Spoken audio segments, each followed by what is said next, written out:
Avant d'aborder la naissance du messager d'Allah, alayhi salatu wassalam, jetons un petit coup d'œil sur le mode de vie qu'avaient les Arabes avant la révélation du Coran. En effet, même si le message coranique est universel, en parallèle, cela a été un moyen efficace de rectifier les habitudes pré-islamiques des Arabes et de les faire sortir des ténèbres à la lumière. Premièrement, les Arabes de l'époque étaient fortement ancrés dans l'adoration des idoles. Ainsi, le polythéisme était l'aspect le plus marquant de la région, alors qu'ils se prétendaient soi-disant de la religion d'Ibrahim alayhi salam. Même s'ils juraient par Allah, que certains parmi eux s'appelaient même Abdullah, eh bien malheureusement ils associaient d'autres divinités à Allah dans le culte.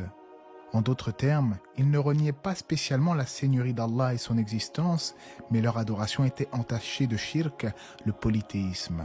Ils avaient plus de 370 idoles autour de la Kaaba. Ainsi était l'aspect religieux des Arabes avant l'islam, mais même dans les relations sociales, la plupart de leurs coutumes étaient fortement critiquables.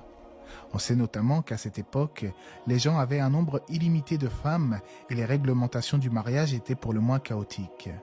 La plus tristement célèbre des pratiques liées à cette période de l'ignorance était certainement le fait que les Arabes enterraient les filles vivantes par crainte de la honte et des dépenses.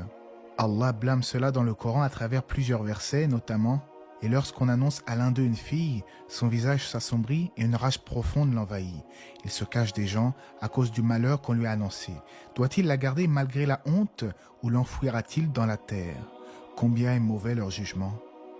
De surcroît, les gens à cette époque avaient un vif besoin d'enfants mâles pour se faire craindre de leurs ennemis, raison supplémentaire qui poussait certains à agir de la sorte. Également, la femme était considérée comme une vulgaire marchandise et se vendait et s'achetait comme on achète un objet chez un commerçant. Vous l'avez certainement compris, les gens en Arabie avant l'islam vivaient dans l'anarchie la plus totale à tous les niveaux, même s'il faut admettre qu'ils avaient aussi des qualités.